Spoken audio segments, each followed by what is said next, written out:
I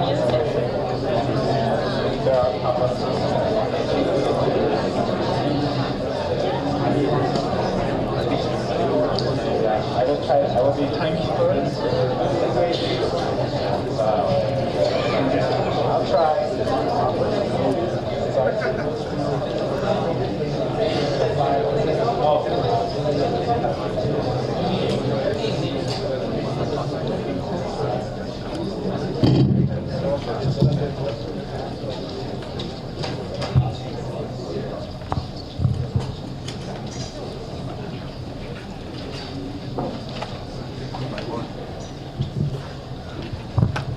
Ok, muito obrigado. Vamos começar agora com o painel 3. Acho que agora nós fazemos uma transição, após termos dedicado tanto à discussão sobre um marco de projetos de lei no Brasil. Passamos agora, retornamos a um ambiente global aqui. Temos um painel bastante representativo de representantes americanos, da América Latina, Europa, e contamos muito com a participação de vocês, com perguntas e aqui provendo respostas. Sejam, por favor, como têm sido bastante proativos, que acho que tem contribuído bastante para o diálogo. Então, nós vamos passar agora a tratar de aspectos legislativos em outras jurisdições, como experiências que isso pode trazer não só para o Brasil e o intercâmbio de conhecimento, de melhores práticas, o que está acontecendo pelo mundo. Vou, sem mais delongas, já passar para o Woody, que vai comentar como anda o ambiente nos Estados Unidos. Thank you very much. Well, before today, I had originally planned to have a presentation where I said that what happened in the United States is a lot of talk but not much action. But as we heard today, that's not necessarily the case. Just this morning, the safe harbor, the US-EU safe harbor was invalidated. And I'm still trying to wrap my mind around exactly what that means and where we're going to go from there. And so, with that in mind, I hope that you'll allow me to mention that as something that happened, and then think about it tonight if we can ask questions on our cross-border data flow panel tomorrow. And so, what I wanted to do here is sort of very briefly review some of the things that have been big issues in the United States, some of the conversations that are happening within the United States around some of these issues, and some of the laws that we've actually seen. So first I'll start with the Federal Trade Commission. The Federal Trade Commission, for better or for worse, has become the de facto data protection authority in the United States. It looked around years ago, saw that nobody was really handling the privacy beat, and picked up the ball and decided to start regulating privacy, first slowly and then more aggressively under its authority to police unfair and deceptive trade practices. Back in 2005, the Federal Trade Commission started filing complaints against companies that were providing unreasonable data security.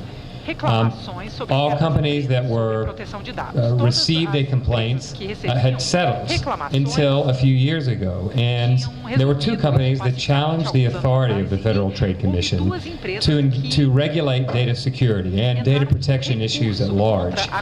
These two companies were Wyndham Hotels and LabMD, and these two cases that were being brought were incredibly important in the United States, because if the court found that the FTC didn't have the authority to regulate data security and to regulate data protection, then there would be no generally applicable agency in the United States regulating privacy and data protection. We got our first answer on one of the cases earlier in September in the Wyndham case, where the Third Court of Appeals affirmed the ability of the Federal Trade Commission to regulate data security, and did so with the FTC's approach of not laying out factors beforehand, but rather saying you simply have to provide reasonable data security. And this was seen as acceptable, and what is reasonable we can get into later. The FTC has also brought several other high-profile cases. One of them is retail tracking. There was a company that was tracking retailers across several different stores, and it claimed that this was an unfair and deceptive trade practice, which surprised the company and a few other people, but they said that the notice was simply not given. And so the FTC has been getting into issues of notice very keenly. And one of the areas that the FTC hasn't jumped into yet, but I'd like to speculate that the FTC might jump into, is everyone here, we've actually talked about it, is the Ashley Madison case, the Ashley Madison hack. Involves several different possible unfair and deceptive trade practices, but one of them is the alleged use of artificial software bots to create profiles to interact with people that were using the website and get them to pay upgrade fees. And this strikes me as potentially, if it's true, a classic deceptive trade practice. And so I think that this is one area where we see an increasing number of fake profiles on the internet. So it wouldn't surprise me to see the FTC jump in here. With respect to federal legislation at large, there hasn't been much activity. Lots of bills have been proposed. Very little has happened.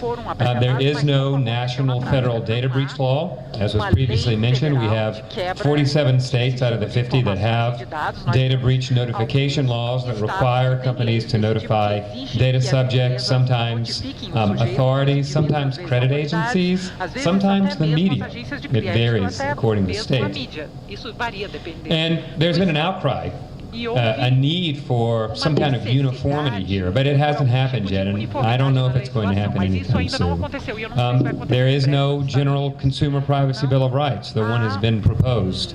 The Leeds Act has been proposed, but it hasn't been passed yet. So as far as federal legislation goes, there hasn't been a large amount of activity. Now, with respect to state law activity, there's been a little more in the way that the U.S. system regulates privacy. Is the FTC and federal legislation covers the entire United States, and then the states cover their own sort of areas.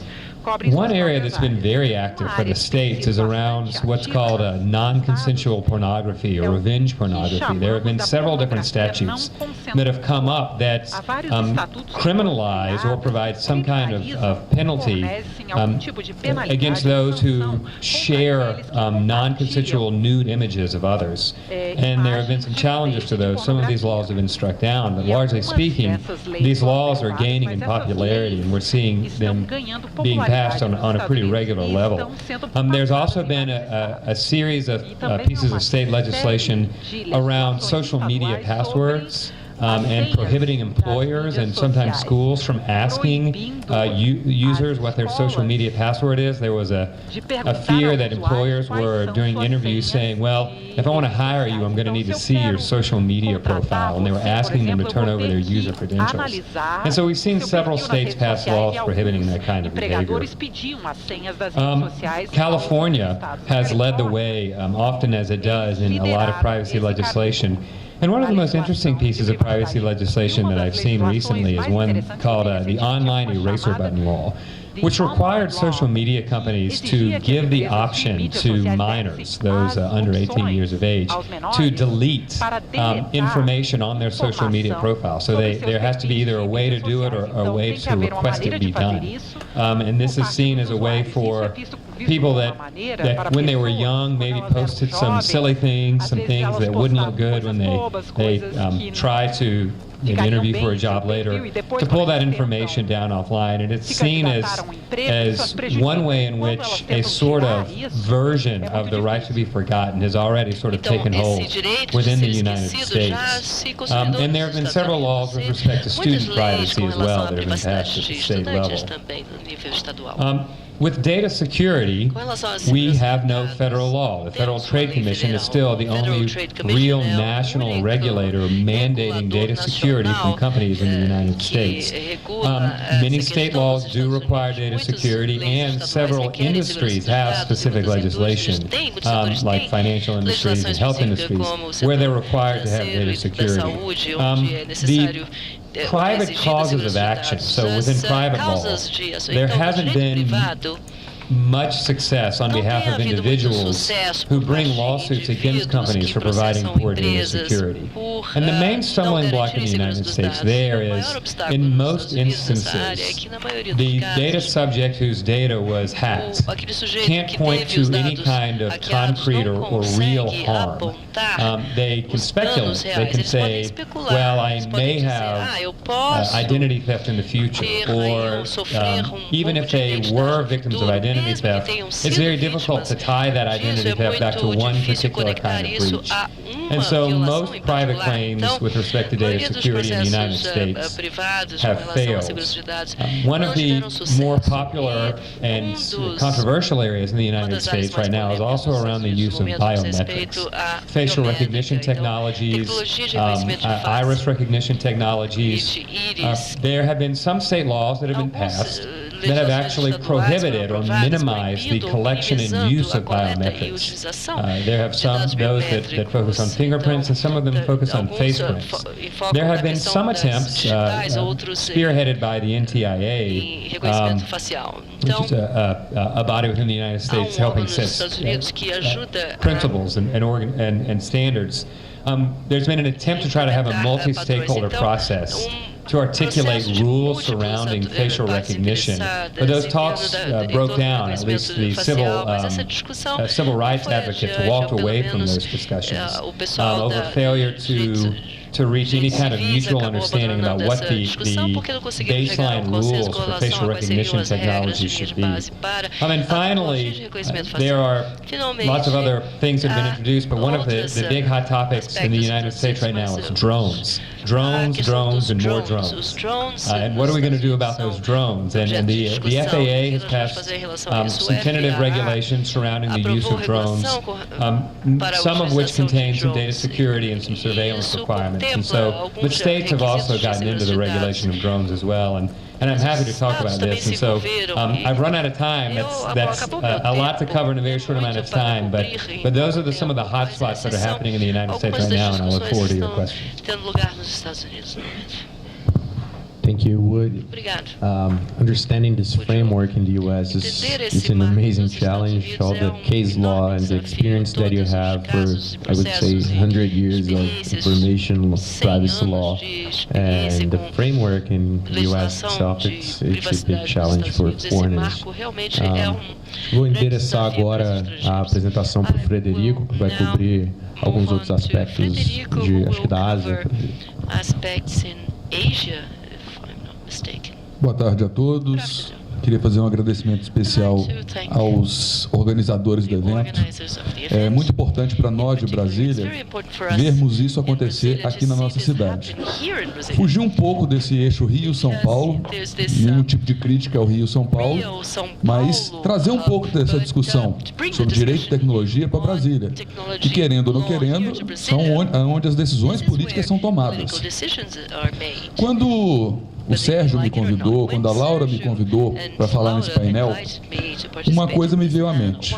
Quando a gente discute sobre proteção de dados pessoais no Brasil, a gente instintivamente vai num triângulo.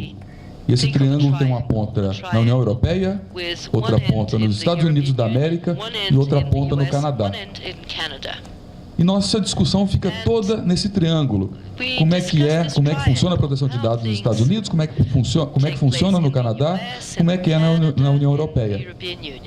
E esse painel, aí eu me dou o direito de errar, trabalhar um pouco de direito comparado, mas errar, e tentar responder algumas questões no que diz respeito à Ásia. Como é, de uma maneira geral, a proteção de dados pessoais na Ásia. E aqui eu faço um adendo. O Brasil, tradicionalmente, quando faz alianças estratégicas, é como se fosse uma festa. O Brasil, tradicionalmente, ele chegava atrasado na festa. Aí tomava refrigerante, cerveja já quente. E de uns tempos para cá, além de chegar atrasado na festa, o Brasil está errando agora o endereço da festa. Ele é convidado para uma festa em Beverly Hills, só que na verdade ele está indo para uma festa no interior do Maranhão, uma cidadezinha de 1.000 habitantes. E tem uma notícia de ontem para hoje, que é a parceria Transpacífico, que talvez é a criação do maior bloco comercial da história. que traz Canadá, Estados Unidos, Peru, Chile, Japão, Malásia, Singapura e por aí vai. E essa parceria Transpacífico veio muito a calhar nessa discussão que está sendo feita aqui hoje. Como é feita a proteção de dados na Ásia? Eu me lembro quando se teve o começo da discussão sobre a discussão pública sobre proteção de dados no Brasil.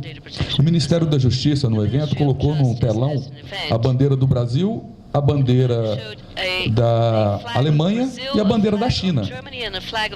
Eu não entendi muito bem o porquê daquela bandeira da China.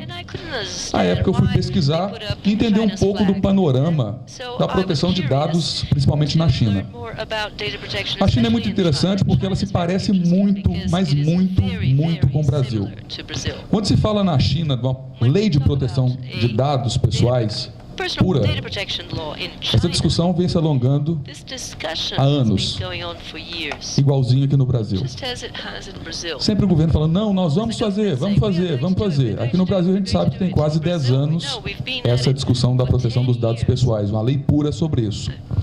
Então, como se faz na China? Na China, basicamente, se usa a lei civil, a civil law, e se interpreta questões de proteção de dados pessoais em cima dessas leis civis. O segundo passo, se usa muito a legislação criminal na China, quando se fala de dados. Em parte, a criminalização de determinadas condutas.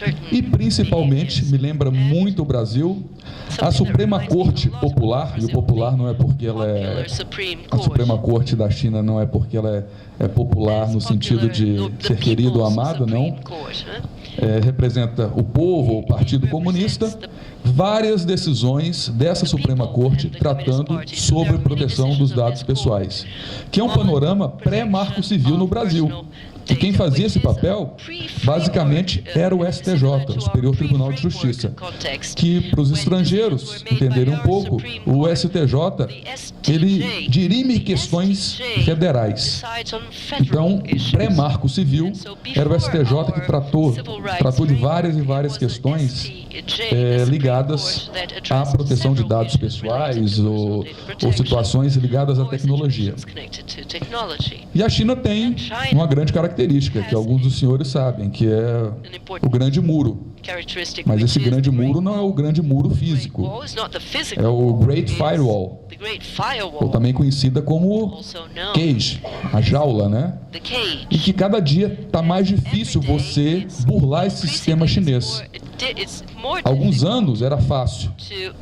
Você mudava a VPN e você conseguia navegar como se fosse um computador finlandês, como se fosse uma conexão brasileira.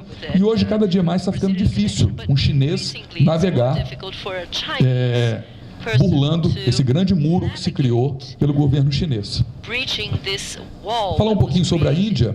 A Índia, o que chama a atenção na Índia, principalmente, a legislação que trata sobre proteção dos dados pessoais é uma legislação de 2000.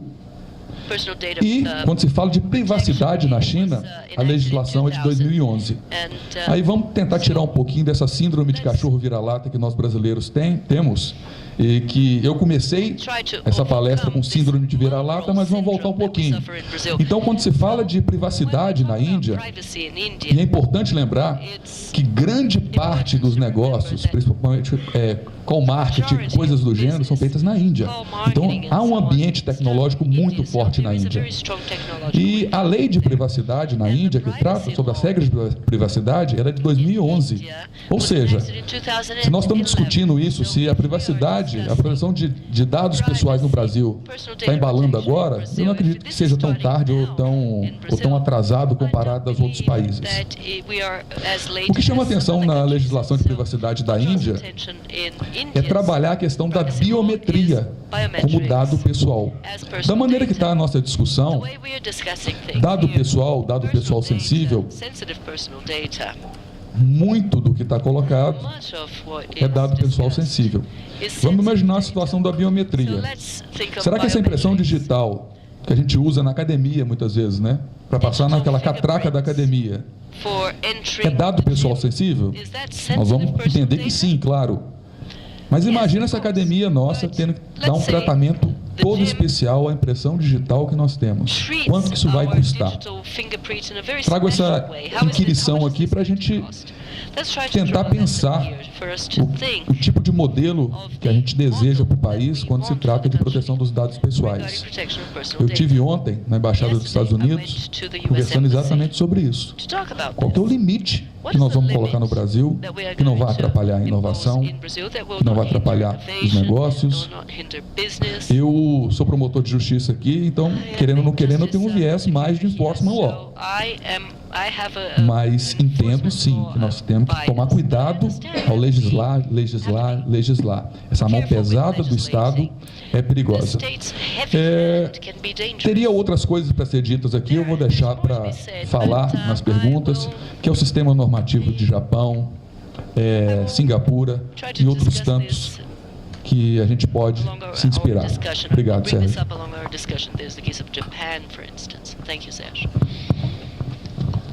Frederico, muito obrigado. Acho que quando você falou que a gente pensa sempre em um triângulo sobre regulação, achei que você ia pensar, eu não vou colocar no mapa, alguma coisa que ia cair meio que no triângulo das Bermudas, assim, coisa meio etéreo, assim, desconhecido. Mas então vou passar a palavra já para a Laura, que vai comentar o Uruguai, por favor. Good afternoon. Boa tarde. I'd like to thank the invitation first of all, and I want to tell you that I'm very happy for sharing the information about the Uruguay experience with all of you.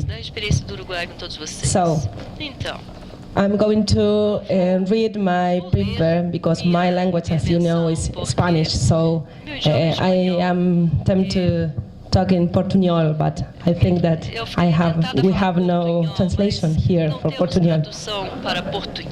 So, to the extent that the focus of public action is the person, the human being cannot be considered as a passive, mere recipient of political decisions.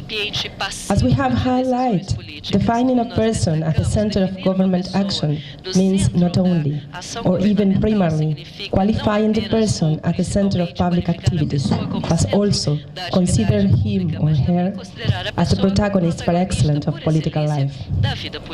Here is one of the most clarifying ways of what I understand by good government, good governance in a democratic framework. To say that the freedom of citizens is the primary objective of political action means, first of all, improving the constitutional, political and legal mechanisms that define the rule of law as frame of freedom. But secondly, and even more importantly, it means creating the conditions for every man and every woman to find the perfect place in which freely to play their active role and develop their personal choice for making a creative contribution to the development of the society in which they are integrated. Creating these conditions, the actual exercise of freedoms depends only and immediately on each and every citizen. Good governance, good administration had to overlook precisely for the generation of the environment in which each citizen can exercise its rights to freedom sympathetically. The big challenge for the governments is given by providing the laws that have been enacted with a margin of effective enforcement so that the citizens come closer to the administration, which produce a new political legitimacy. Responsible government seems to be the center of political dialectic as a mechanism to build a renewed trust of the citizens in their governments. Some developed countries have tried to provide better and personalized services to citizens. However, a responsible government does not develop fully from the perspective of politicians, but from knowing what citizens and businesses understand and require. This statement indicating that decisions about society depend on the institutions, political forms, cultural and moral orientations within which takes place the formation of democratic will is shared. policies and actions in progress in Uruguay. In May 2009, the Data Protection Unit set off.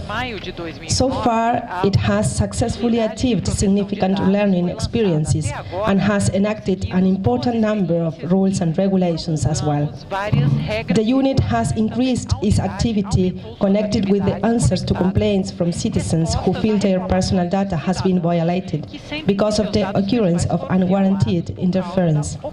In this sense, many and varied developments have occurred in Uruguay in this point. Undoubtedly, the country has initiated a strong way forward in terms of public policy for the consolidation of fundamental rights, and particularly those links to the triad of civil and political rights, which are the protection of personal data, access to public information, and the information security. Particularly in what concerns us, the institution created for the protection of right of personal data is being effective and efficient. Public and private entities have recognized in the Data Protection Unit the warrant of the rights of individuals and the entity capable of sanctioning people or business when this corresponds.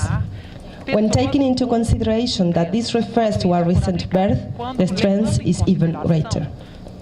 The incorporation of the number 108 Convention for the Council of Europe to the Uruguayan legislation has become another significant milestone in the consolidation of efforts in this field as a clear signal of the government's political intention to continue taking firm steps in the matter.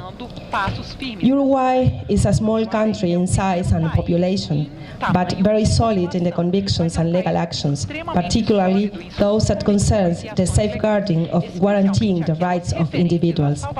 Hence, the right to protection of personal data is not considered as one more issue on the public agenda, but a very relevant one. In this regard, the unit is working in different areas, namely, first, educational area.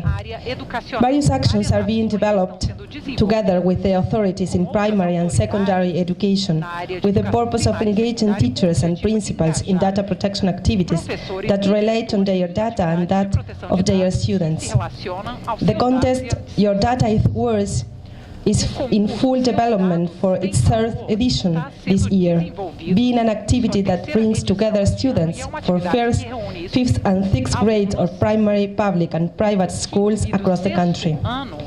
We are also working with authorities of Ceibal, technological platform for education, to provide all security and guarantee of data processing of children in their different educational platforms. Furthermore, we have analyzed and considered in a deeply analytical way the contracts that Plan Ceibal has made with the company Google regarding the applications Google Apps for Education. Multiple training activities are being developed using the various channels of communication available. In this regard, the unit is participating together with the Ministry of Social Development, the Ministry of Education and Culture, the National Youth Institute, the State University, the National Administration of Public Education, in the Expo Educa, an initiative geared towards the development of citizenship awareness among teenagers all around the country. Another initiative worth mentioning at the point is Educantel Uruguay, a fully implemented virtual course that imparts knowledge about data protection to citizens at a local and international level. Second, citizens area. Data protection coterie is an initiative in process that aims at bringing together business, academia, officials and citizens to discuss specific issues around data protection, being privacy by design the topic chosen for the coming event. Shortly, a web agenda will be available for people to request appointment with unit officials when they need to. This will represent a more agile way to answer claims and solicitude for the citizens.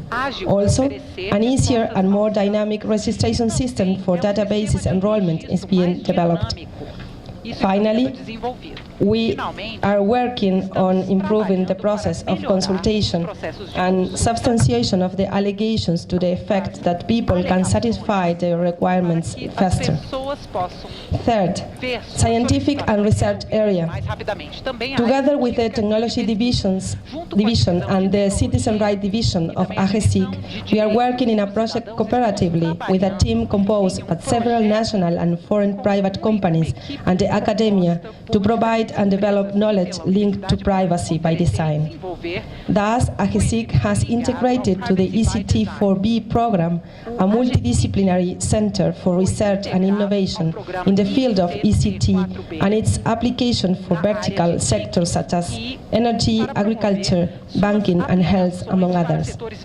Its activities promote the development of innovation capacity and its application to the creation of value and increase competitiveness and sustainability. Research is at an initial stage. Fourth, regulatory area. Since its creation, there has been an important awareness linked to the need to understand the different aspects of data protection. In this regard, progress was made first to the regulations of law number 18331, and then determining specific regulation to facilitate the exercise of the right. Thus, a specific regulation has been issued related to, among other things, first, criteria for registration of databases and thus comply with the legality principle embodied in the current law. Second, criteria for determining penalties which can move from observation and warning to the fine and closure of the databases as may correspond. And third, criteria related to surveillance by video for public and private entities and mechanism of recognition by the people of the areas included in those situations. Among the many highlight issues that have been discussed, and although precedents are not binding, in recognition of the continental system that holds Uruguay in its legal aspect, a constant administrative jurisprudence can be noted in the following: system business references, exceptions to the consent, confidentiality of personal data, advertising activity, data communication, legitimacy in the treatment of health data, treatment of data in the cloud, international data transfer. Fifth, international cooperation area. For Uruguay, in different areas of knowledge, the collaboration and cooperation sharing initiatives, knowledge and best practices have always been very important. Therefore, the unit participates in these national criteria and has continued in line with the cooperative international development. Thus, every year we participate in the International Conference of Data Protection Authorities, and it is considered one of the most important meetings for sharing knowledge and good practices in the world. We actively participate in all existing continental bodies trying to contribute from our experience. Also, there have been multiple complementation agreements with authorities in different countries, as it is the case of Canada, Mexico, and Peru. In conclusion, Uruguay presents a line of continuity in these actions that consolidates year after year, and that is verifiable in discourse and action of public and private policy and business leaders. Citizens increasingly incorporate the protection of personal data as a fundamental right, they start to understand and value once they have experienced its advantages for their lives. Thus, we can say that Uruguay is on an upward path. We have advanced rapidly at the onset to generate the operation platform for guarantee and exercise of the right to personal data protection, which is nowadays in a process of consolidation and institutional and operational analysis. The road is not so easy, especially when it comes to fundamental rights. However, as you all know, when the horizon is clear, there are endless ways to make it there, and the realization of fundamental rights is always a huge and rewarding challenge. Therefore, as Goethe said, knowing it's not enough, we must apply. Wishing is not enough, we must do. And this is our horizon. Thank you very much.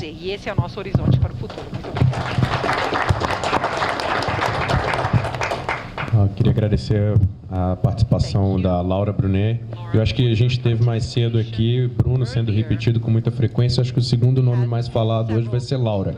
Temos então aqui mais uma, a Laura Micas, que vai comentar para a gente como anda a privacidade na Europa, tanto da América Latina.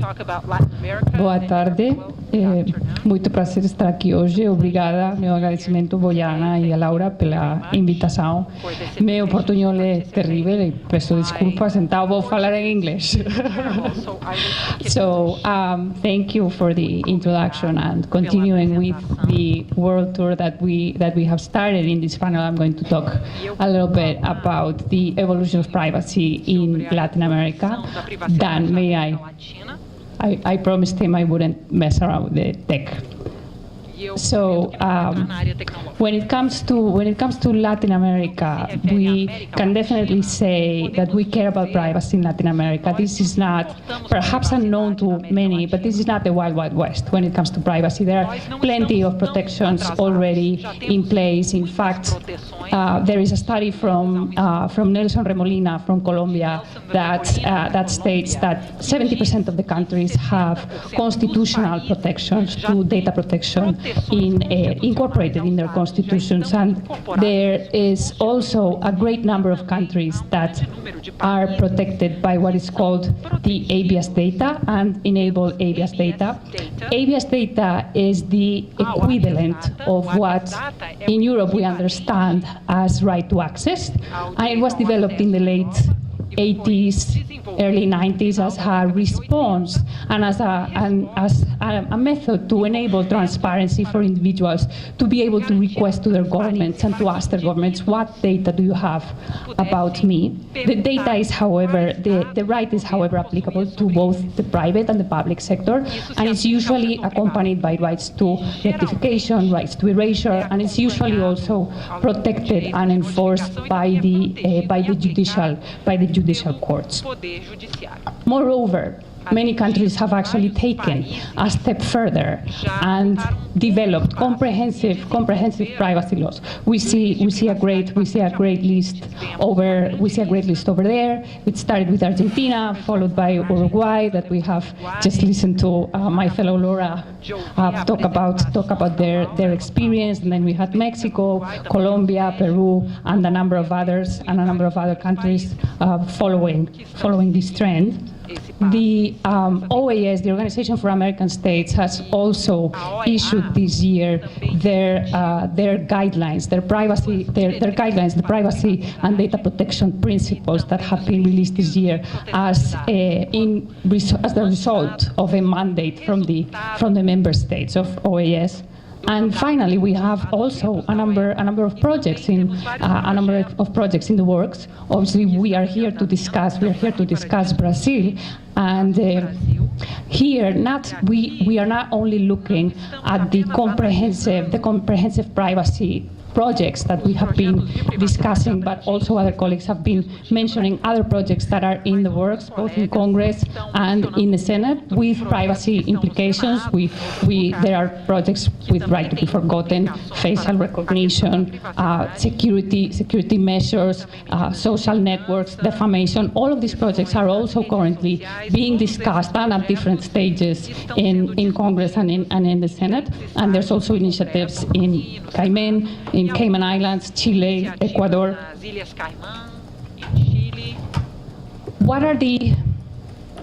What do we make about this landscape, and what are the trends? What are the trends that we see when we look at the different laws already in place?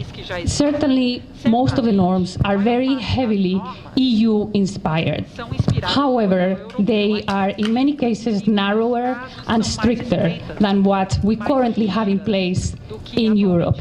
I tend to believe that this is the consequence of a misbelief that in order to be considered adequate by the European Union, all you had to do was enact some kind of law that mirrored the European laws, and that if narrower, if stricter, the better. and the easier the path would be to adequacy. We all know that is fundamentally false now, and we should also see, as a result of the recent court decision, how it will affect adequacy moving forward. And as we know, yet only Argentina and Uruguay have actually gone through the process of becoming adequate countries under the European standards. A consequence, I think, of that approach, on that misbelief, is that many of the laws do not contemplate all of the legal bases that are available in the directive that Mr. Hastings was alluding to at the beginning. Most of them focus on consent, and most of them focus on express consent as the only legitimate way to process data. And this is something that we have been discussing along the way, and the problematic that brings to modern society and to a digital society. The concept of legitimate interest is completely absent from all of the laws in Latin America.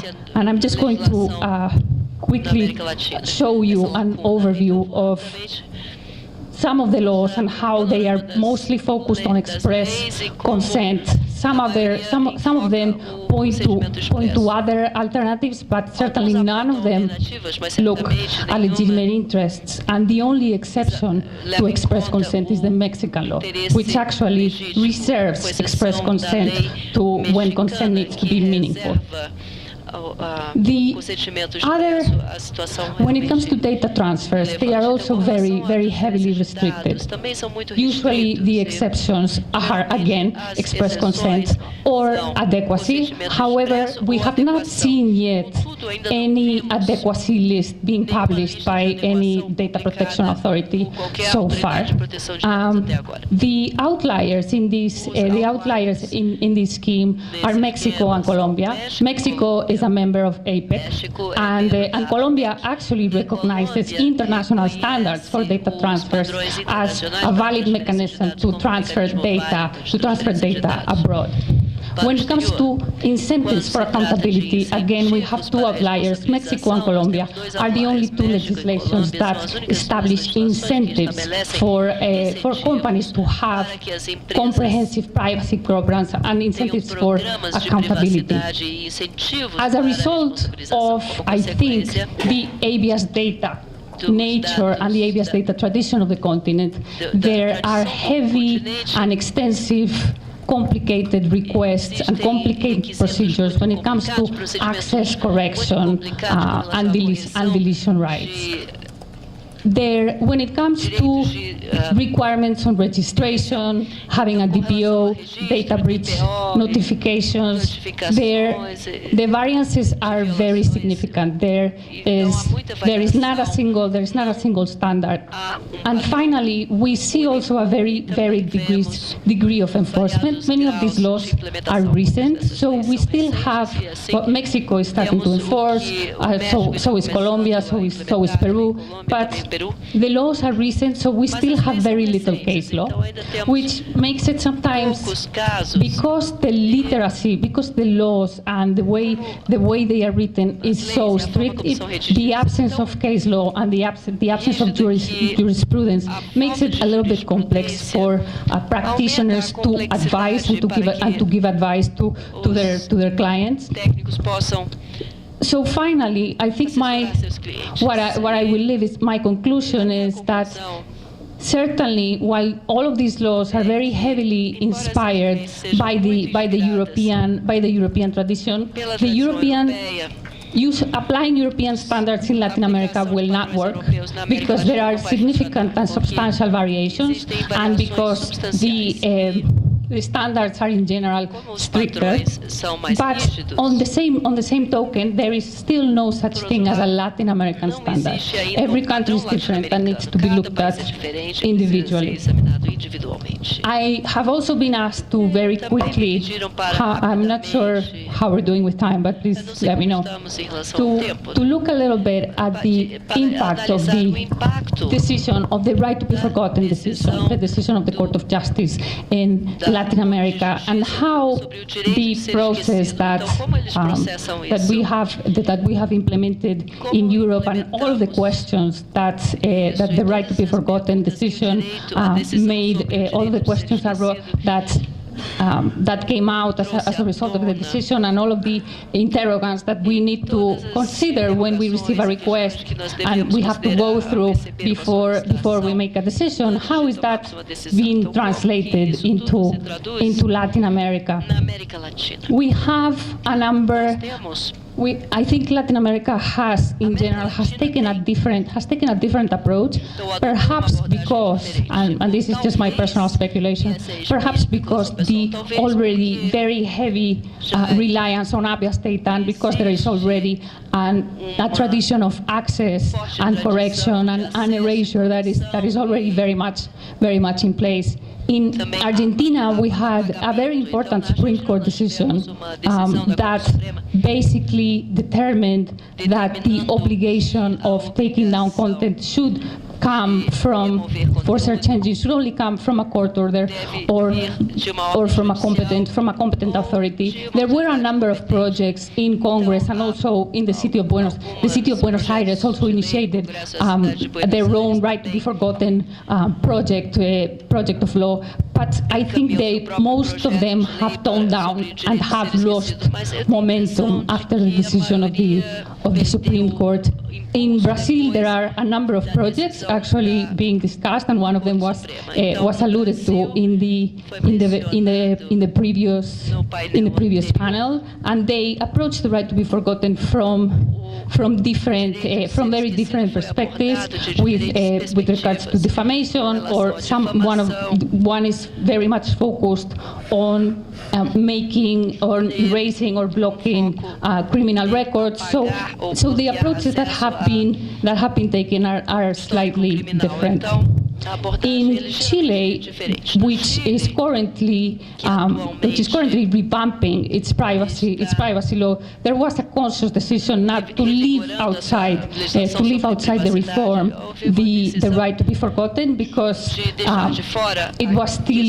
there is still so much uncertainty into how this concept is going to be developed and what the consequences would be of regulating it in the privacy law. But however, there is a project in the Senate to introduce a modification to the existing law and to introduce the so-called right to be forgotten under the existing law. In Colombia, there is also the Constitutional Court recently issued a decision in which it recognized the right to privacy and sort of an equivalent of the right to be forgotten, but however, it decided to put the onus not on the intermediary, not on the search engine, but it decided to go directly to the source.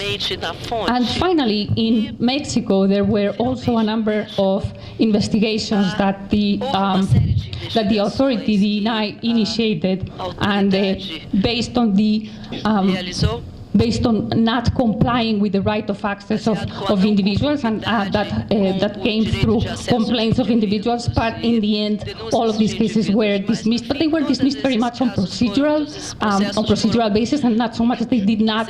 The Mexican regulator did not enter into the very specifics of the question. So.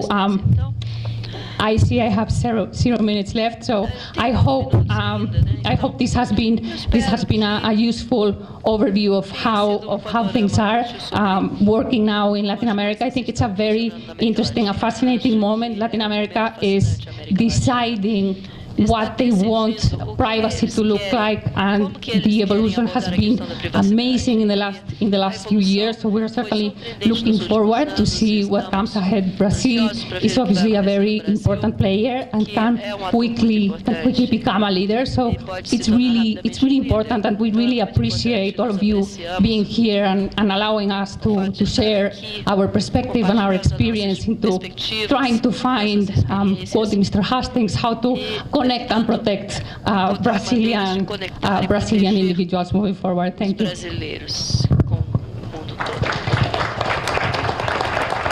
Laura, queria agradecer, embora o tempo aqui tenha estourado, mas a sua contribuição foi extremamente valiosa, pelo menos na minha perspectiva. Acho que conhecer o que tem acontecido nos nossos países vizinhos, países com que compartilhamos não só fronteiras, mas também história. Boa parte desses países, a fonte de onde vêm essas iniciativas de privacidade vem, inclusive, de jogar luz sobre períodos que foram da nossa história, onde vivemos em regimes bem menos democráticos do que vivemos hoje. Então, acho que existe uma raiz muito comum de onde vem esses esforços. Queria realmente agradecer a apresentação. E agora, passar para o senhor Peter Hustings, please. Thank you. Yeah, I find this a very useful overview of development, the colored map of Latin America, very informative. Now, the European Union is a rather strange entity on the international landscape. It's not a federation, certainly not, although it has some federal features, but it has among its constituents, its member states, 28 now, sovereign nations who have decided to share some of their sovereignty according to certain rules. And data protection is among the rules of entry. So a new member state, 2 years ago, they first had to update their national law and practice according to the current standards. And the current standards have been set by a directive in the 90s, 1995. And a directive is an instrument which is adopted at EU level by a parliament and a council of ministers, the proposal of the European Commission, and then it is binding on the member states as to the result. But they can all do it in their own way. So it is harmonization, but it is not imposing a particular detailed law. That directive was adopted under internal market considerations. That is, diversity of national law was not going to be helpful in creating a let's say, 500 million kind of market. And the directive was inspired by a human rights instrument, which was adopted in 1981 in the Council of Europe. That tells you a number of things. The human rights origin, the diversity which developed in all member states, which was then harmonized, and that's the current framework. But we are presently in the final round of an entirely new approach. Of course, not completely new, but there is an enormous energy invested in the outcome, which will not be a directive, but a regulation adopted at EU level by a parliament and a council of ministers, but then it will directly apply in all the 28 member states.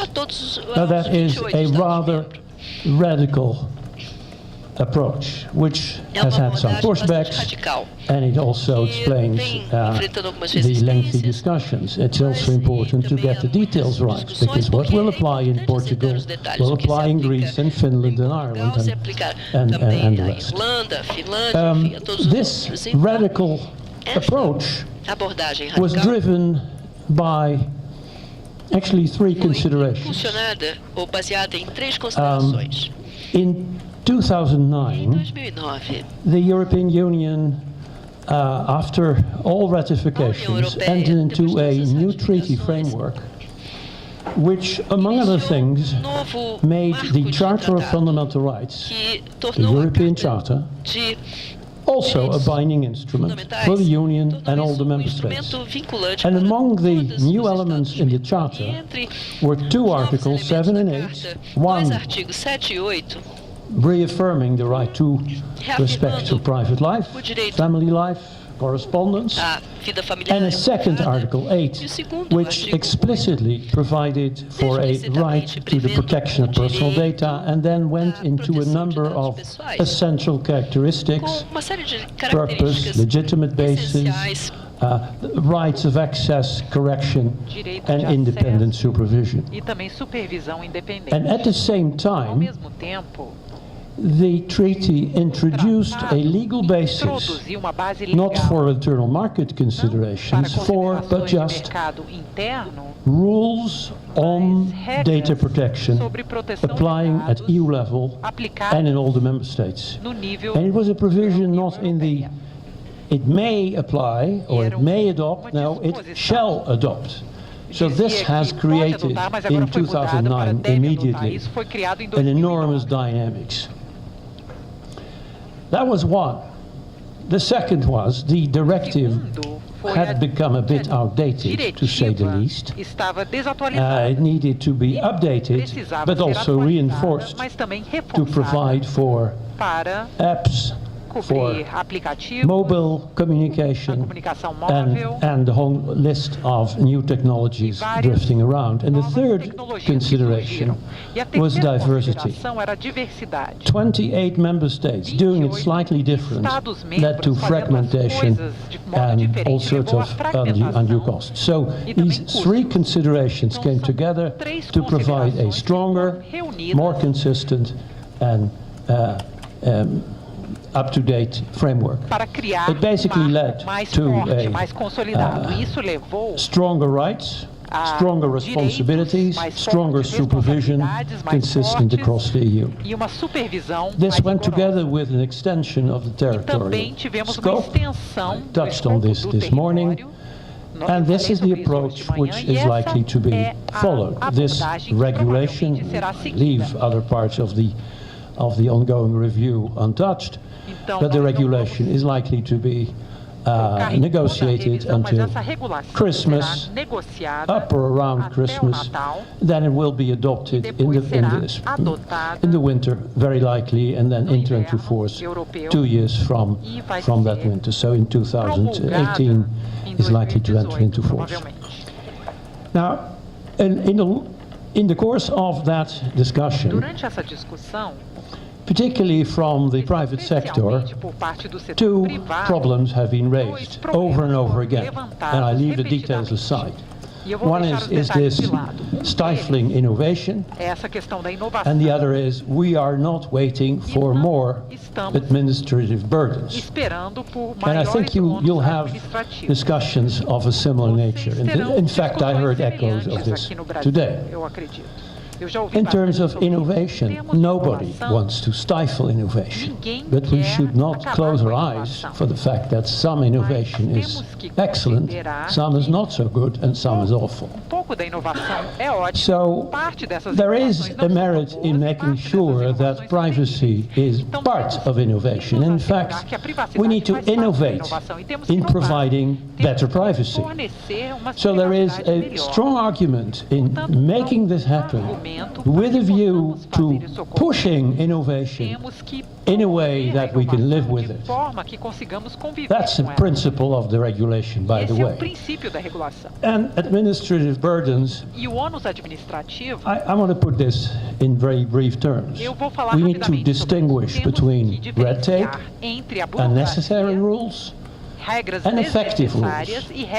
And if we can reduce the rules to what they should be doing, that is, provide protection and help the society thrive and be safe and be trusted, then it's good. So we use this regulation as an argument to boost the innovation in the digital internal market, and it is by now actually a no-brainer that this will happen probably around Christmas. So keep following. Thank you.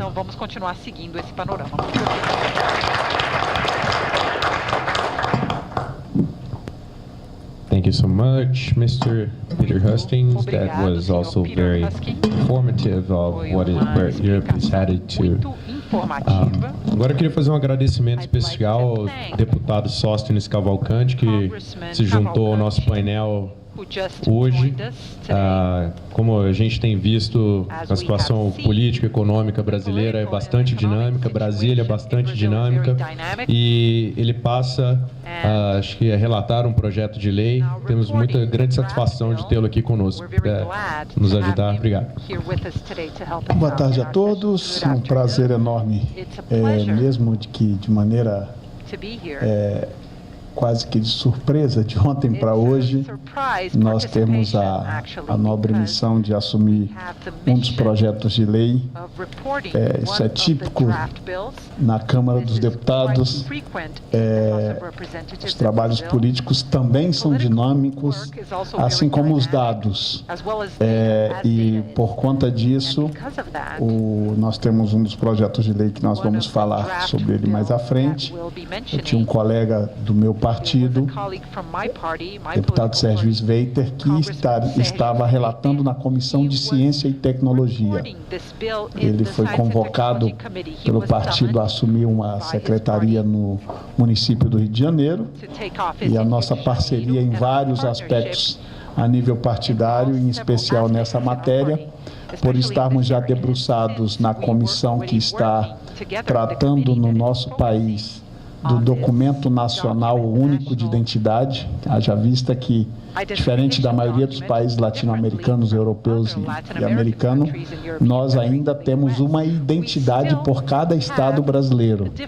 Não temos os dados centralizados e nós recebemos do Executivo, em especial do TSE, um projeto de lei para que esses dados sejam centralizados no TSE. Modelo esse inspirado no nosso país vizinho, a Venezuela, o que para nós, frente ao quadro político latino-americano, inicialmente para mim, como parlamentar, tomei isso como um grande susto e encarei essa comissão com muita seriedade. Fui um dos que me alistei como advogado do diabo contra o projeto do Executivo, e temos lutado com muita intensidade, mas com muito respeito ao projeto. Acho que a política é pautada e marcada pelo respeito, e junto ao ministro Dias Toffoli, seus representantes que sempre estão ali na comissão, temos buscado, inclusive, já a denominação do projeto já foi alterada pelo próprio Executivo. Eles enviaram um projeto com o nome de Registro Civil Nacional. E aí se feriu o interesse dos registros civis, ou seja, eles mesmos já reconhecem que erraram na denominação do projeto, e frente a isso, frente ao nosso desempenho nessa comissão especial, que é uma comissão específica para tratar desse projeto de lei, o deputado Sérgio Sveiter, na sua ausência, preferiu nos indicar junto ao partido para estarmos assumindo essa relatoria, que hoje ainda não oficial, porque pela consideração ao deputado, mas amanhã, sim, oficialmente no site da Câmara, nós estaremos assumindo, e eu trouxe uma apresentação rápida, muito feliz em conhecer já dessa história. Acho que já saio aqui com um conhecimento vasto pelo que acabei de ouvir. Morei na Argentina no ano 2000, ano em que houve lá essa regulamentação, e foi um ano muito crítico na política. Nós tivemos lá, nessa época, no mês de dezembro, 5 presidentes em 12 dias. E de vez em quando eu estou torcendo para que isso seja fonte de inspiração para o Brasil. Mas vamos deixar a política de lado. E vamos ao que interessa. Eu só coloquei a apresentação nossa, e fiz questão de colocar o partido, porque é partidária, por causa do partido é que estou assumindo essa responsabilidade a partir de hoje. Fiz um breve histórico para compartilhar com vocês do que nossa assessoria passou de informações, e confesso que estou entendendo um pouco mais profundamente do assunto aqui com essa abordagem. Por isso eu fiz questão de falar por último. Ouvi muito mais para aprender do que já existe em outros lugares, e para que nós possamos, nesse relatório, termos o equilíbrio e termos a fonte das inspirações, onde o que está dando certo e está funcionando sirvam para nós. E a responsabilidade passada pela Laura Brunet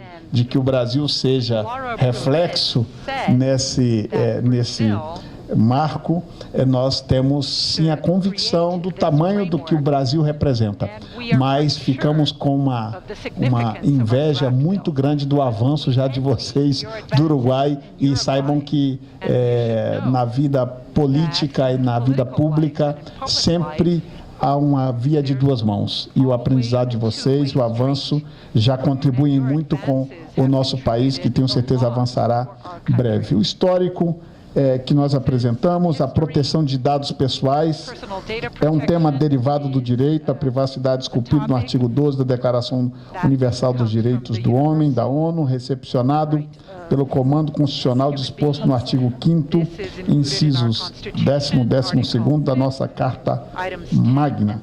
Eu vou passar só aqui os detalhes, porque depois pode ser disponibilizado a todos vocês, dizer de que me sinto também muito à vontade na relatoria deste projeto, porque quando o Peter colocou muito claro, também sou membro da Comissão de Direitos Humanos, ou seja, eu venho já de uma trajetória muito ligada a todos esses dados, e tenho certeza de que, com todo o cuidado, à luz do direito, mas o cuidado da individualidade do ser humano, eu tenho certeza que essa responsabilidade nós teremos para com esse projeto de lei. Para não ser tão prolixo, eu vou passar o meu segundo slide, que para mim o que mais interessa são os desafios à regulamentação dessa matéria. Apesar de princípios, direitos e sanções capazes de garantir proteções básicas ao titular dos dados pessoais, fornecer ao cidadão instrumentos de controle ou estabelecer para que a parte que realiza o tratamento de dados, obrigações de informação, transparência e contraprestação. Estar em conformidade com os debates e padrões internacionais de proteção de dados, com a diretiva europeia sobre o tema e até mesmo os posicionamentos da Federal Trade Commission dos Estados Unidos, que soltou um relatório pedindo limites para a atuação dos databooks. Flexibilidade para se adequar à evolução das tecnologias de coleta, processamento e compartilhamento de dados pessoais, coibindo a utilização de nossos dados sem nosso consentimento ou mesmo sem nosso conhecimento. Transparência, livre acesso, qualidade dos dados e finalidades legítimas, específicas, explícitas e consentidas. Sem dúvida nenhuma, todos esses desafios serão muito atentos por nós, e a experiência de outros lugares nos servirão muito. O cenário para essa nova lei de proteção de dados, e aí já traz aqui um histórico do que já ouvimos de países, não é? Mas nós tivemos aí, apesar do Marco Civil da Internet, a lei número 12.965 de 2014, no contexto da necessidade de aprovação no âmbito digital, o Brasil, em comparação ao mundo e aos nossos vizinhos da América Latina, está muito atrasado na aprovação de uma lei de proteção de dados pessoais. E aí nós colocamos exemplos com datas.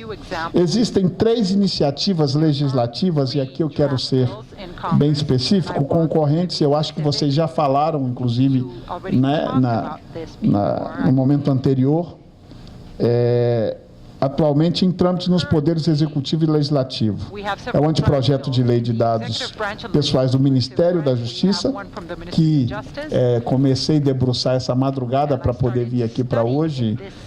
Tem pontos muito interessantes que serão observados. O projeto de lei que assuma a relatoria a partir de amanhã, é o projeto de lei 4060, que estava sob a relatoria do nosso querido e nobre deputado Sérgio Sveiter, e que tem me passado não só já o aprendizado que ele tem se debruçado sobre a matéria, mas toda a assessoria partidária nossa e, em especial, a assessoria legislativa na Câmara dos Deputados, acionaria de maneira muito específica a se debruçar, a evitarmos desperdício de tempo e aproveitando muito a experiência já transmitida aqui neste local e em outros encontros já realizados, em futuros que já me disseram que estaremos realizando.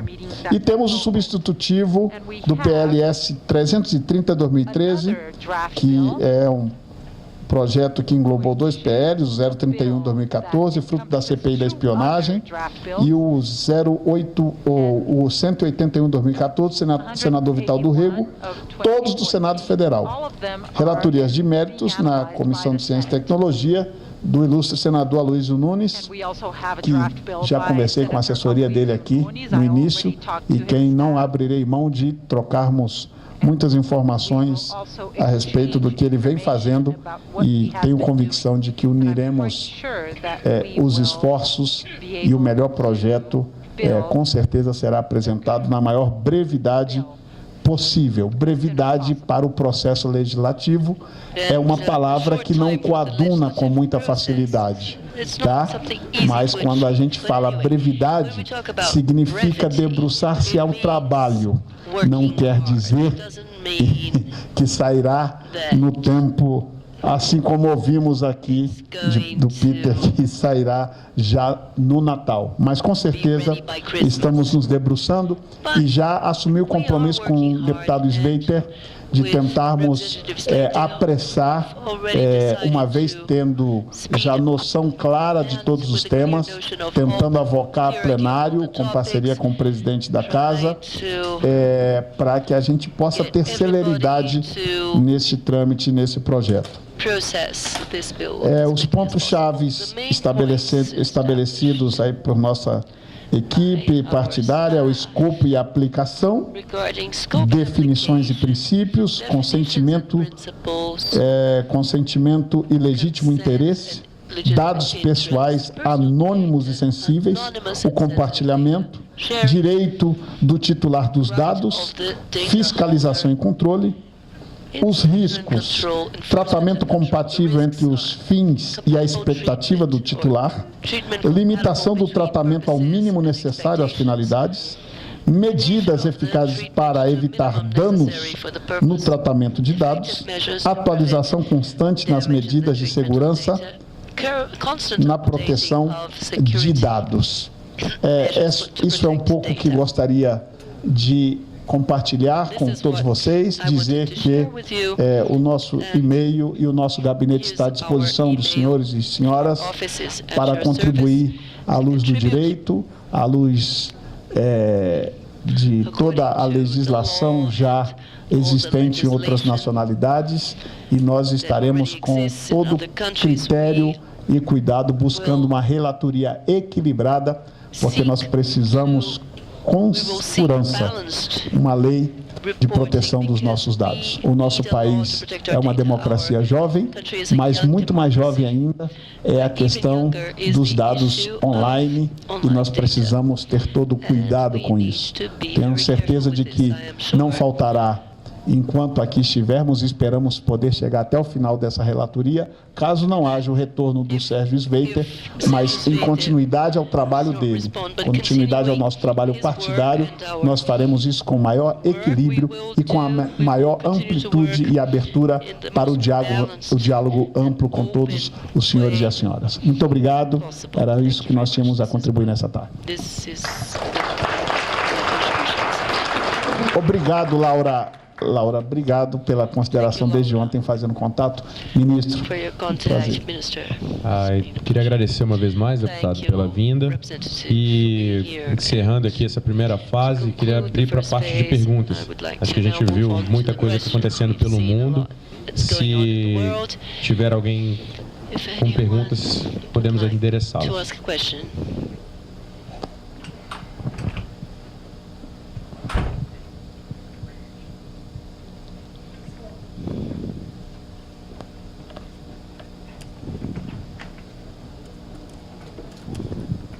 Hi. So while I was hearing to the presentation, one of the things that came to my mind was that sometimes in Latin America we are facing certain barriers or challenges because there's a lack of enforcement, so it's kind of difficult for privacy practitioners to go and sell it to the business.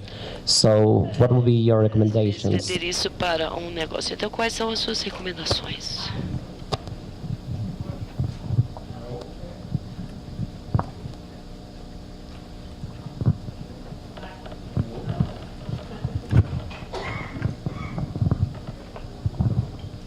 Now? Yeah.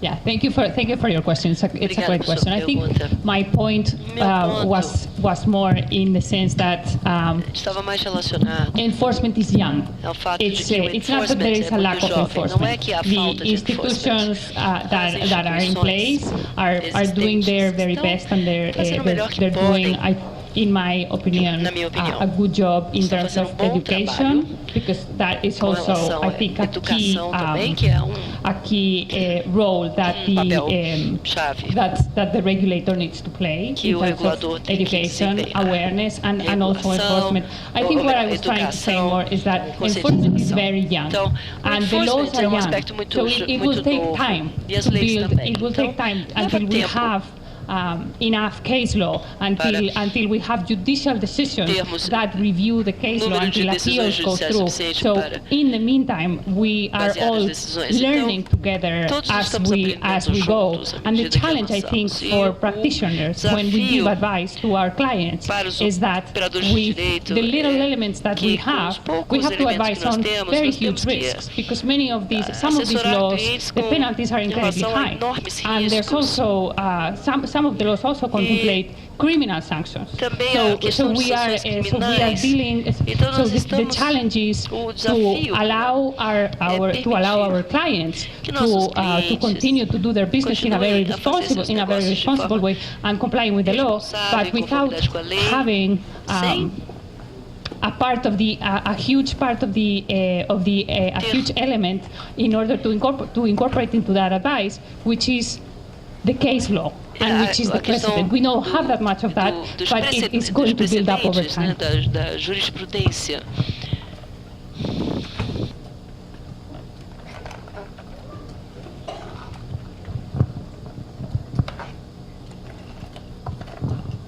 Any more questions? Mais alguma? I just wanted to address something here that I heard throughout the day, and which made me curious, especially considering some of the people who I heard suggesting this. Because we were talking about this different countries and different jurisdictions. I'm curious about how we can think of the, and I guess you suggested one of this, international agreements or common standards related to privacy. Are we talking about international law? Are we talking about treaties? Are we talking about private agreements? What do you and others might mean about it?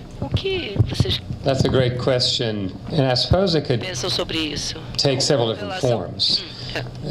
At the sort of most dramatic level, we could be talking treaties and formal negotiations, but there's a way that we could achieve harmonization that doesn't require that. And to learn how that might happen, we can look to what's happening in the field of data security. So data security, as long as your law is general, so in the United States, the requirement for data security is that it has to be reasonable, right? And that's sort of more or less it.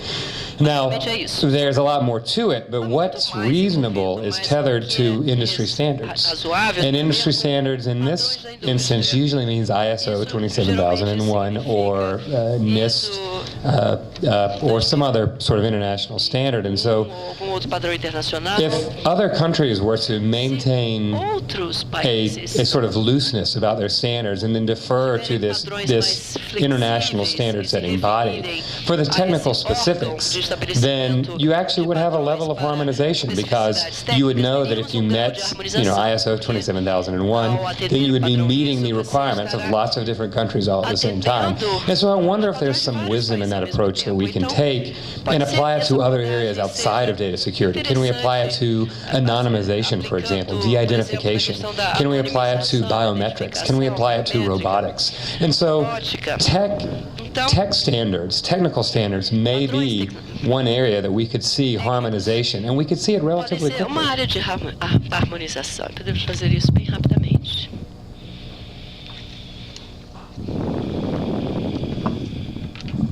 Maybe just a short compliment. The International Conference of Data Protection Commissioners meeting every year has been working in the direction of this international agreement and in fact taken various initiatives. But on the way towards the agreement, it has also adopted, rather welcomed in Madrid about 5 years ago international standards, and I would say they are a very good summary of the thinking across the board by all jurisdictions. They were welcome not because they were adopted as an international body and the conference was not able to do that, but to their credit I should say that some of these innovative elements have then been taken on board in the OECD guidelines, have been taken on board in the Council of Europe Convention, have been taken on board in the EU regulation. And that underscores these standards being actually the reference point. And I would recommend you to take note of this. That said, it gives support to Woodrow's point. There is, on the level of principles and architecture, a very wide agreement, and I hear that this is influencing the debate in Brazil. But on the space for further implementation, there is space for standard setting in other ways. So I see actually a hybrid where there is more consistency than perhaps an agreement could ever accomplish. And on the way to the agreement, you have all the awful negatives of getting more and more entangled in details. And this gives also the flexibility. But I would not fancy a worldwide agreement of bad practices. So let's make it a tango going back and forth and means to draw lines. In my speaking time, I missed out on one element, that is the Court of Justice, which I referred to this morning, is an EU body, which is the final court on data protection matters, and it has become increasingly active. And some of the decisions this morning, of course, but fit in a tradition, in a line of by now this is the third already in the month of October. So we haven't reached the end yet of October. There is an enormous activity, and all it does is make the existing safeguards more robust. And it makes a lot of sense. To their credit, I should say.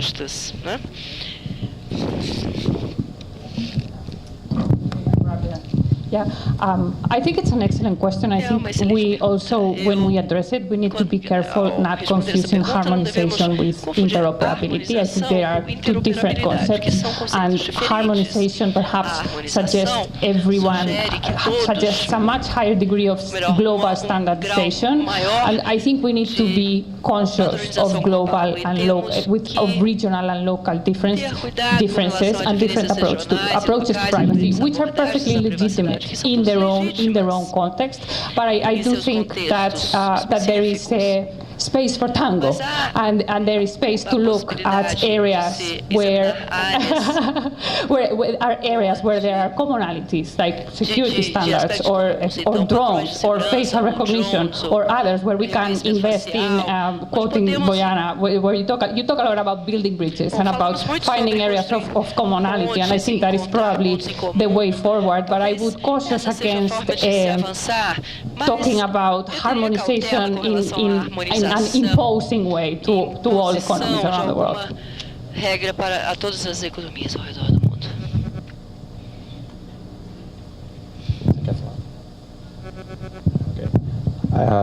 Do we have time for a more question, Dan? Temos tempo para mais alguma pergunta, Dan?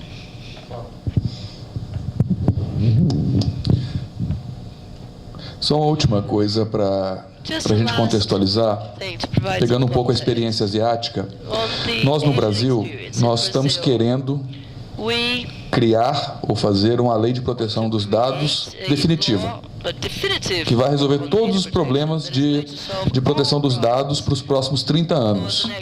Isso é uma falácia, isso não existe em lugar nenhum. O maior exemplo que a gente pode ter, Japão, por exemplo, tem uma lei de proteção dos dados, mas grande parte de como se faz essa proteção dos dados, ela na verdade é feita com base em recomendações, guidelines que vão na verdade ser feitos pelo Ministério da Comunicação, Ministério da Saúde, Ministério do Trabalho, e que vão trazer recomendações que vão ser seguidas pelo setor, pela sociedade. Então, eu acredito que é uma falácia, é um erro a gente querer ou desejar uma lei que vai ser definitiva e resolver todos os problemas do mundo. Nós não vamos conseguir isso. E volto a repetir uma coisa que o Gustavo, quando trouxe a autoridade de dados aqui do Canadá, a Jennifer, salvo engano, e ela falou como foi feito no Canadá. Em ondas. Então eu achei essa analogia fantástica, em ondas. Proteção dos dados pessoais provavelmente se faz em ondas. E nós estejamos talvez na segunda onda, essa segunda onda não vai resolver todos os problemas de proteção dos dados, será necessário uma terceira, uma quarta, uma quinta, uma sexta. Obrigado, Sérgio, obrigado, Laura. Eu que agradeço a todos, muito grato por ter mediado esse painel. Acho que ainda tem algumas questões por aí, mas os nossos palestrantes ainda vão ficar aqui mais um tempinho, ainda temos mais o dia de amanhã, outros painéis, a gente pode endereçar essas outras questões na sequência. Muito obrigado.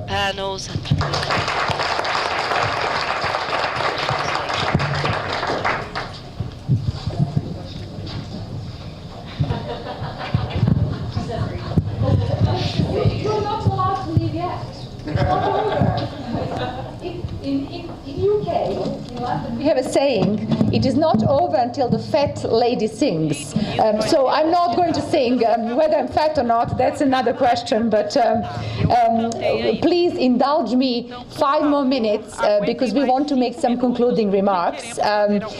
We also have a very special guest this evening, Supreme Justice of Supreme Court here, who is also going to make some concluding remarks on behalf of IDP. So please stay with us, and then we can then all go home and have fun for the evening. So.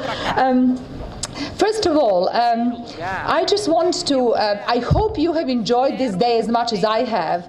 I think this was a fantastic, rich discussion.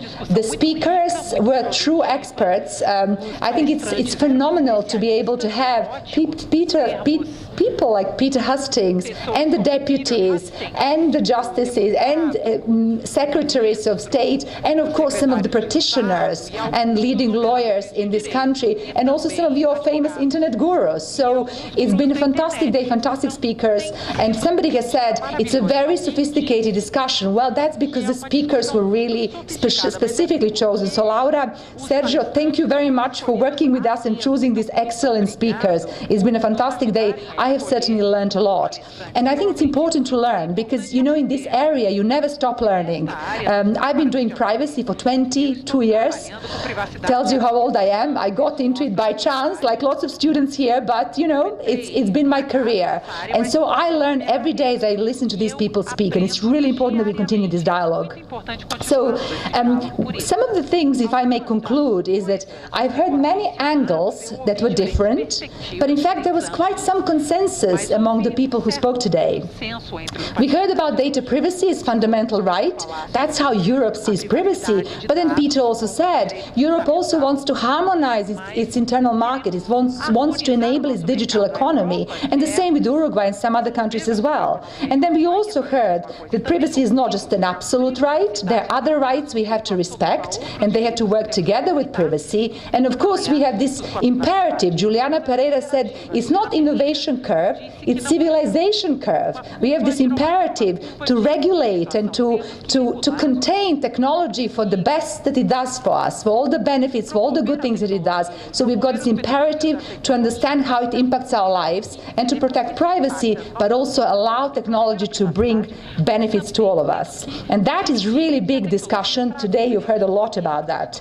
It's a big discussion for Brazil, for UK, for Japan, Singapore, all of the countries as we talked about. for regulators who are there to enforce the law, for lawmakers who are there to pass the laws, for us privacy practitioners in companies who are there to enable our businesses to grow, but we also have to protect the company not to do a stupid thing, not to be on the first page of Globo or whatever newspaper we have in Brazil here.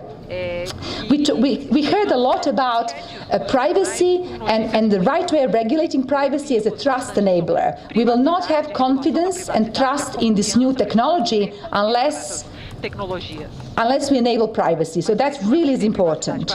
Now, the third point I want to make is that technology doesn't know boundaries. We heard about that. It's absolutely marching on. And so therefore, our debates can't be just national. They have to be international and global. But we mustn't forget about national debates. And I think Juliana here was really strong in her message. And I think the deputy here as well has said, Brazil has got a big national debate. And I think this is a fantastic chance for you to get involved in that debate. If you are a student, if you are a company executive, if you're a lawyer, if you are a privacy advocate, of course, if you're a law expert in IDP, or if you're a politician as well, you must get involved. And we are here to help as much as we can, and we are here to share these best learnings, best mistakes, but best practices as well. And it is important that we have a global response. We will not maybe have one harmonized law, we talked about that, but we may have some combination of approximation, interoperability between different systems. Another thing I have heard is that we have challenges to privacy principles, so we have to be brave to interpret them in our laws differently. Yet we want also technology-neutral laws. We don't want too much prescription. We don't want too much detail. We need these laws to survive 10, 20, 30 years as technology becomes us, as artificial intelligence takes over everything that we do, and my job is probably gone because it will be done by computer. Never, actually. I don't think so. Like, how do you do privacy by computer? They can't understand that. So really, I think having a look at sort of, and tomorrow we will talk about that, what is the best way to regulate all of this? How do you ensure you have high-level principles that also allow for legal certainty, and then you can have further guidance by Data Protection Authority, by sector-specific implementation, by standards that we talked about, cloud standards and many others. So that's going to be the way forward in my view. And then we heard about some specific solutions, again to be further discussed tomorrow. Consent must be limited to cases where it makes sense. So we have to move away potentially from just thinking about consent is the only way to protect people. Transparency is critical. Everybody talked about transparency. Woody talked about algorithmical transparency, potentially. Dan from Microsoft talked about transparency being the core business enabler, and we have to do better. So we companies have to innovate. How do we explain to people what we do with their information? How do we engage them in this value exchange? How do we tell them what's beneficial for them in much better, more innovative way than we've done so far? Because these big privacy notices and legal notices don't achieve anything. We talked also about risk. I've heard many people talk about not all data being the same, not all uses being the same. Some uses have more sensitivity, some uses create more risk. So let's concentrate on those uses and risks that create more harms for us as people. And I think that's an interesting concept that is getting much more traction everywhere in the world. People have asked us to reduce conflicts of laws. Global companies operate in many countries, and here they have to retain data, here they have to erase or delete data. Which one do they comply with? So that's why I'm saying we do need a global response, and I do hope somebody from Brazil will be at this Amsterdam Privacy International Commissioners Conference, because that's where these big things are going to be discussed. And then final point, we talked about trust. And trust framework, many people have talked about responsibility of organizations, accountability, starting with Peter, Woody, many of the companies as well, and maybe that's going to be the solution. So we companies have to be responsible how we use people's data, we have to be responsible how we design technology, and tomorrow tomorrow we're going to be exploring that as well. And then what's the role of these standards? Certifications, verifications. Somebody says you have to, you can't just say, you have to verify that what you say is right. So that might be also a solution to some of our problems. So I hope this has given you enough appetite for dinner, but not only for dinner, to come tomorrow and join our discussions for another day of really rich and good debates. And with this, I'm absolutely delighted to invite our last speaker to conclude the discussion, the Supreme Court Justice, Mr. Mendes. Thank you very much.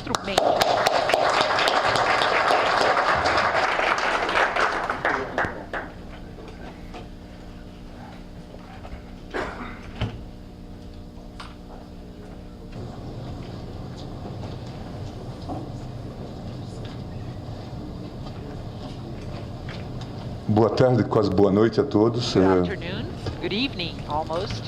Gostaria de agradecer a todos os que participaram deste evento e contribuíram para a sua realização e dizer da satisfação nossa aqui no Instituto Brasilense de Direito Público de poder servir de palco para um evento dessa magnitude.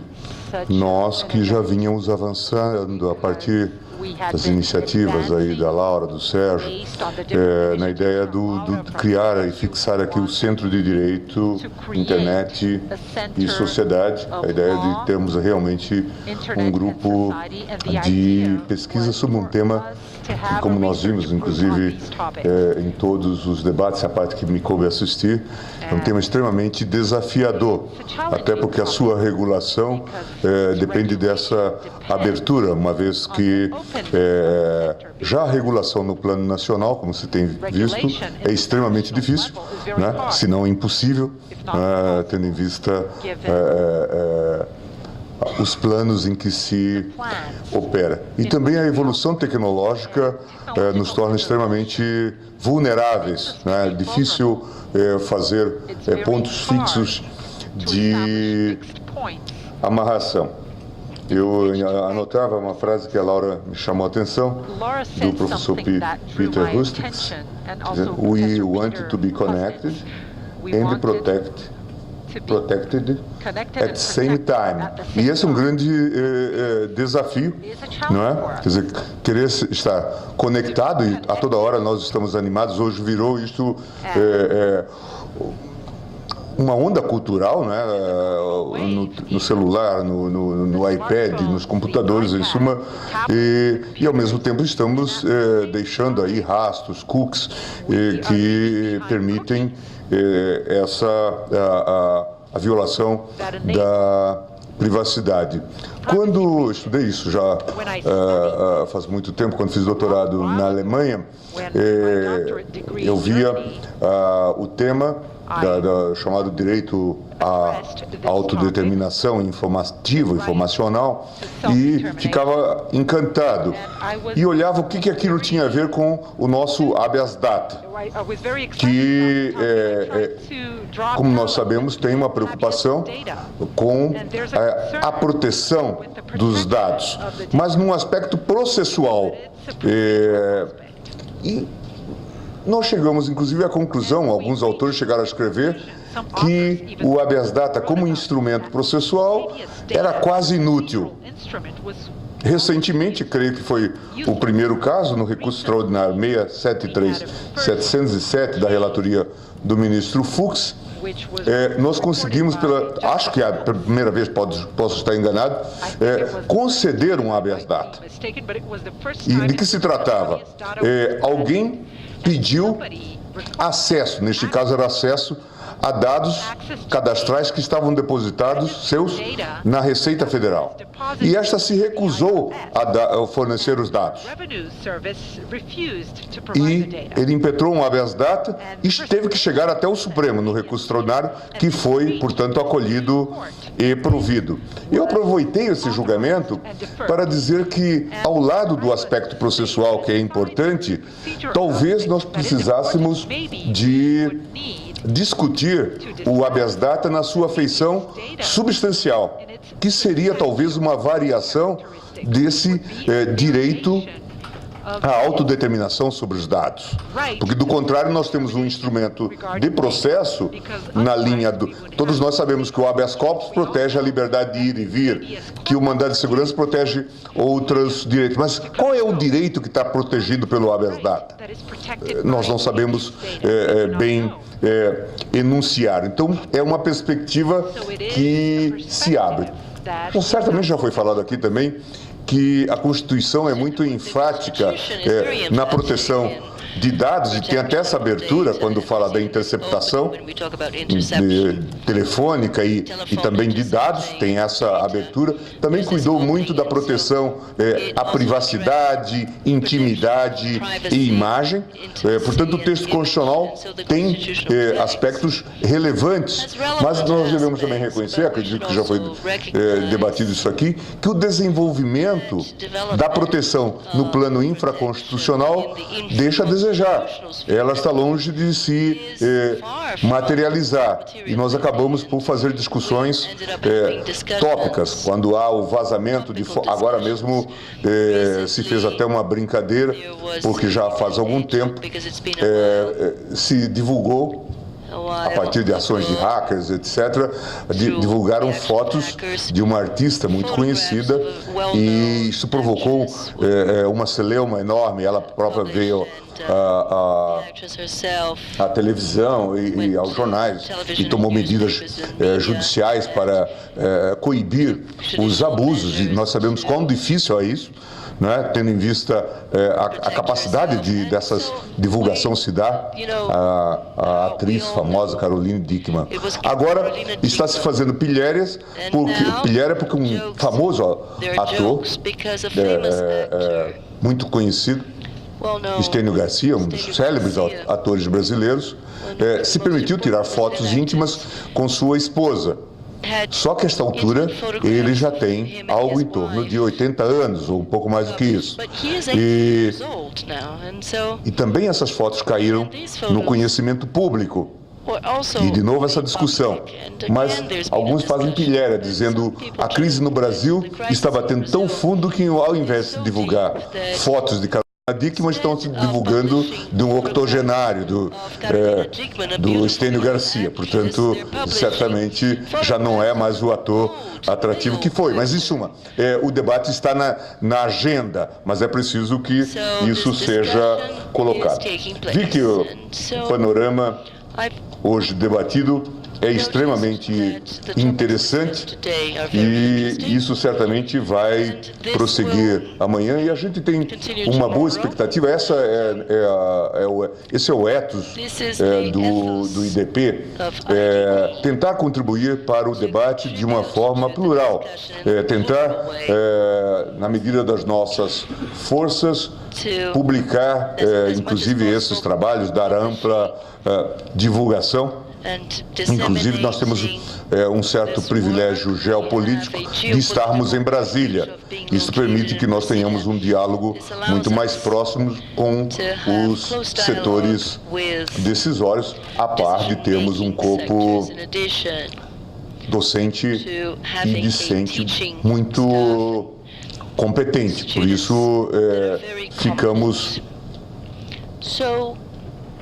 satisfeitos de podermos contribuir para esse debate, que de alguma forma já está colocado também no nosso âmbito, mas, como eu disse, de forma talvez não coordenada, não organizada. Eu fiquei duplamente orgulhoso quando recebi da Laura a ideia de criar entre nós um centro de direito, internet e sociedade no Instituto. Claro, porque estaríamos abrindo um novo campo de pesquisa. Nós que já temos pesquisa sobre o federalismo, sobre judicial review, controle de constitucionalidade, sobre questões ligadas aos problemas do direito do trabalho. Em suma, mas agora estaríamos devassando uma área que realmente é nova, não é? E que é nova não só entre nós, mas exige desafio, é um desafio para os juristas e todos os estudiosos no mundo inteiro. E fiquei muito orgulhoso também, porque a iniciativa veio da Laura, minha filha, não é, que tem dado uma contribuição decisiva para esses estudos e que parece mais competente do que o pai, o que também não é uma grande vantagem. Teve a dissertação em Brasília premiada, agora a dissertação alemã também reconhecida como uma das melhores, se não a melhor do ano, lá na Humboldt Universität. Portanto, a gente também fica muito satisfeito. Mas nós queríamos era agradecer a todos os senhores e desejar que tenham boa estada em Brasília e no Brasil e considerem o IDP sua casa acadêmica. Muito obrigado.